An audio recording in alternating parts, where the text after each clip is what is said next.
Hi guys! So, my voice is still a bit funky, but let's do another Pop Sugar Challenge draw. So, or is it funky? I don't know. I feeling kind of better. I can't hear myself. So, let's do another draw. And I'm going to draw this one. Oh, it's number 7. Ooh, Death by, see, 7. Death by Dumpling by Vivien Chien. So let's see, what's 7? A book about a granny hobby. I think this is about cooking, which is great because I love to cook. I just have zero time nowadays. So let's check it. So Vivien Chien, it's book 1 of the Noodle Shop Mystery series. And I actually really love the name Vivien. If I had a girl, I was going to have them called Laura Vivien. But I had a boy, so. And I'm not having any more kids. I'm 43. So yeah, not a lot of stuff on her. She currently lives in Cleveland, where she's hard at work on the 5th book in the Noodle Shop series. I can't read, apparently, which is great. Okay, let's see. So this is a cozy mystery. Welcome to the Huli Noodle House, where the Chinese food is to die for. Literally. I have to keep it this close because I can't see it. The last place Lana Lee thought she would ever end up is back at her family's restaurant. Don't we all? Like, I live in my mom's apartment. Well, technically it's mine now. But yeah. I lived away for 10 years, came back. Needs must. But after a brutal breakup and a dramatic workplace walkout, she figures that a return to the Cleveland area to help wait tables is her best option for putting her life back together. So, yeah, I almost had a dramatic workplace walkout.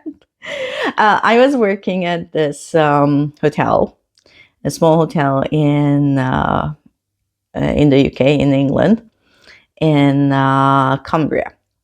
And it's now under new management, and it's even like had a little name change. But yeah, I was a receptionist, and there was this one massive group booking for a 60th birthday. Like all the grandkids, everyone was in the hotel. And then this was a small hotel, so we didn't have any room to spare. And whoever set up the group booking messed up, like royally messed up, like major mess up.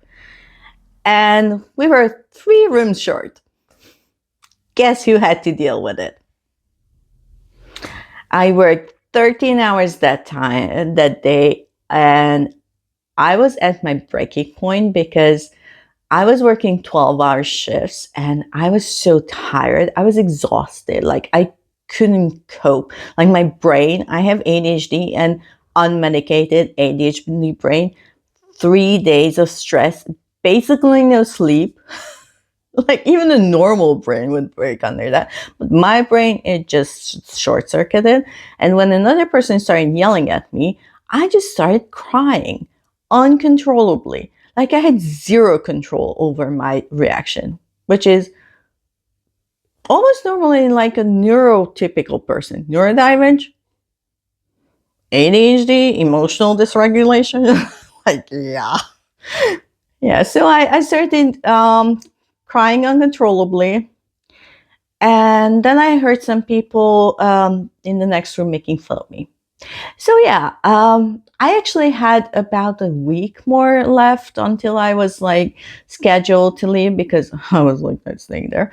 But if I hadn't had that deadline, I would have just stood up, walked out, packed my stuff because I was living on site, So packed my stuff and just left the next day. Like I was that close.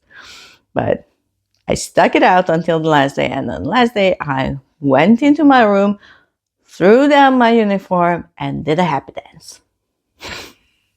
It was terrible. It was a terrible place to work. Seriously, 1 week one month we had 17 people quit, and we couldn't get a replacement for most of them. So yeah, never work in a small hotel again, ever. I did like working for a hotel, but oh well. And then we worked at a restaurant though, so which is this is side note, and I'm off my ADHD meds again because yeah, there's no they can't fill my ADHD medications because it's unavailable. So if I'm going on 100 gazillion tangents, welcome to my brain. So even if that means having to put up with her mother, who is dead set on finding her a husband. My mom wasn't that set on that. She has a friend though who is dead set on me getting married. I told her I'm not getting married. I'm a single mom. I'm fine. But yeah, she was like, no, but you have to get married. Like you have to find a man. I'm like, no, I don't have to find a man. Lana's love life soon becomes yesterday's news once the restaurant's property manager, Mr. Feng, turns up dead after delivery of shrimp dumplings from Holy. I hope I'm saying that right. Anyway, never found a dead body, so at least that's that's unrelatable. But how could this have happened when everyone in staff knew about Mr. Feng's severe, life-threatening shellfish allergy? Now, with the whole restaurant under suspicion for murder and the local media in a feeding frenzy, to say nothing of the gorgeous police detective. Ooh, gorgeous police detective. I can do that with my eyebrows. See? No Botox. ADHD. Okay. Who keeps turning up for takeout? I give him something to take out. It's up to Lana to find out who is behind Feng's killer order before her own number is up. So, that sounds interesting. That sounds like a fun time. It has 3.65 on Goodreads, which is like kind of normal. And yeah, love a cozy mystery. It's 328 pages of mass market paperback. We'll see how much time it is. And yeah, that sounds like fun. I love a nice mystery with the side of romance. I mean, I'm not a romance reader, but I do like my mystery with the side of romance or like, yeah. So, looks good. Can't wait to read it. And maybe once I'm done with this challenge, I'll read the whole series. Maybe this will be my next go-to mystery series. Who knows? So, if you want to do the PopSugar challenge, let me know. If you've already done it or if you've done this prompt, then let me know what you read for it. So once I'm done with it, I'm going to do the review. I don't know if I'm going to do the theory spoilery video because that was fun to do. But no scratchy. But yeah, we'll see. Maybe I'll do that again next time. Let me know in the comments. Do you want me to do the spoilery little 50% video or not? I'd love to hear some feedback. So stay tuned for everything that goes on in this channel. I'm being silly.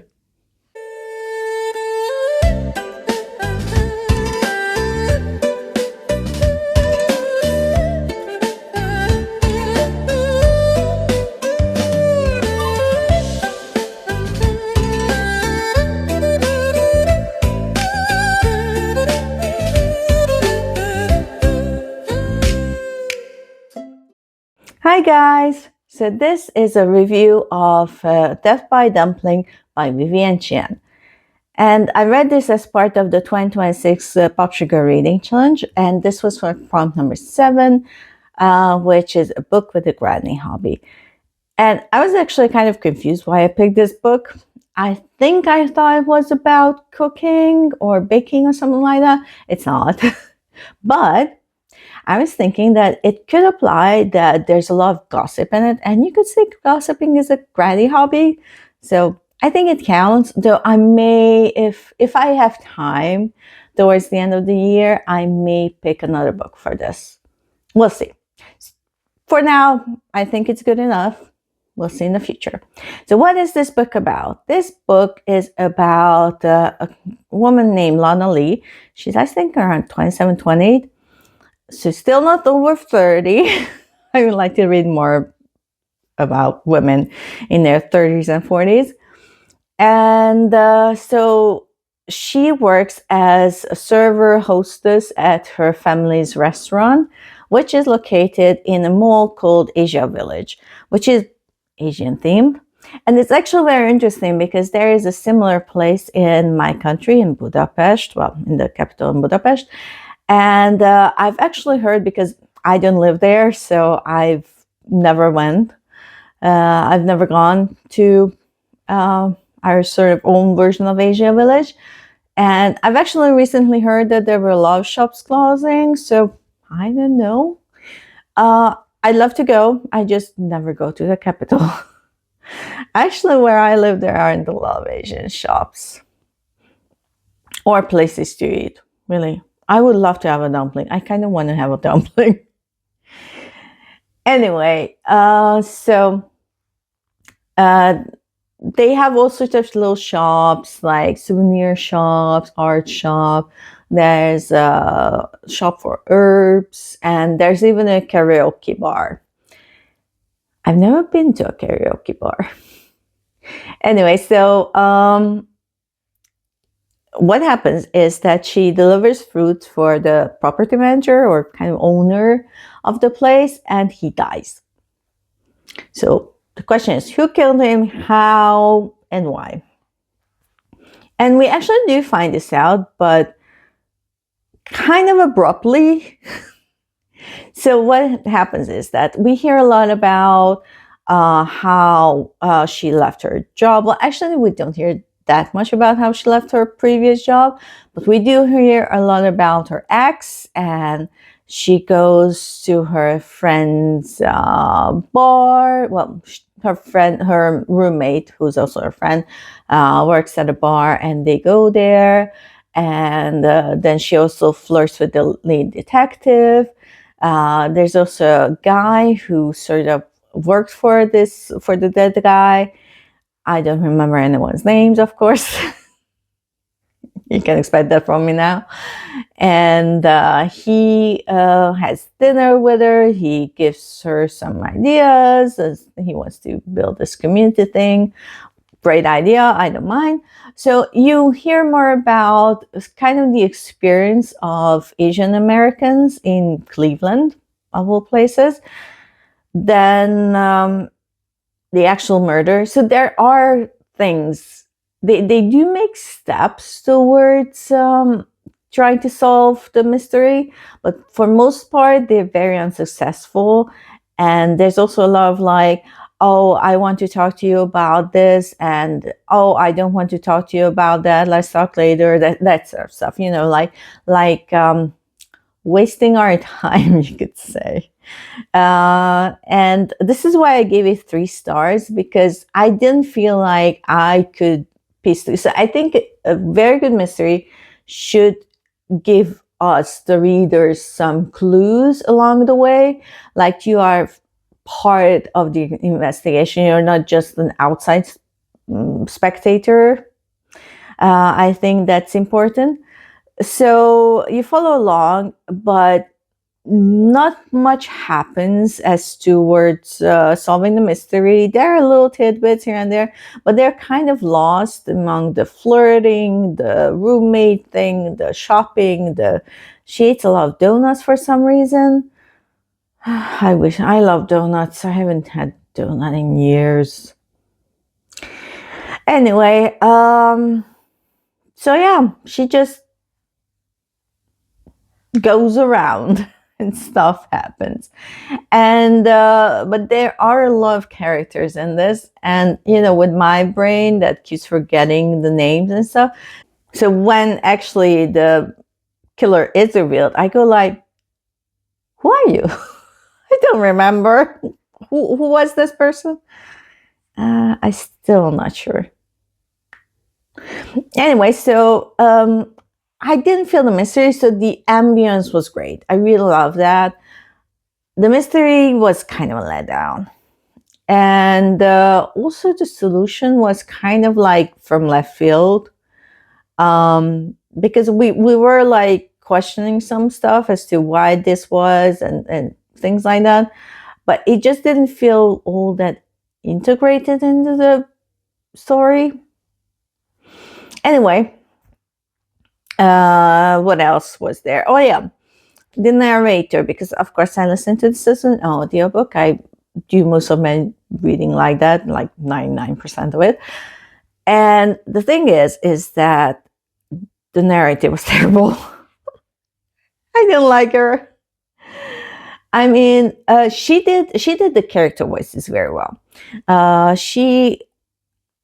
don't remember her name, but she did that kind of stereotypical Asian American kind of way of talking that I've seen in movies. I mean, I don't live on that continent, so so she did that well. I thought that was fun, but the way she read the rest of it out, it was like she would often like bring up her tone at the end of the sentence, which was really disturbing. Sometimes she would like pause mid sentence, and you would go like, and then continue. So like she was reading lines, and she got to the end of the line and went like, oh, like that. So it didn't flow well. And I was kind of so annoyed by the whole thing that I sped it up just a little bit, because I'm not very good at ADHD. Hearing comprehension isn't the best. But I sped this up at 1.25. Anyway, otherwise, yeah, it was a book. It kind of covers the prompt, and I read it. Will I be continuing with the series? Oh, and I totally forgot about the love interest. You see, this is how important the love interest was in this book. It wasn't important at all. She kind of flirts with a couple of guys, and there seems to be something moving in the relationship department. But it had like this Hallmark movies when there are like, I don't know, 10 movies in like a series, and at around movie 5, the two people who have been flirting with each other all this time and solving mysteries and stuff, they finally get together, and you go like, finally. So it was kind of like that energy. Okay, and let's add the new numbers. So up until this point, I've read 12 books this year. And now I've read 13. Lucky number 13. I was born on the 13th, so it's my lucky number. Anyway, so thanks for watching this review. And stay tuned for my next PopSugar pick, and read my full review on all the sites. You'll see them coming up. Thanks for watching. Bye.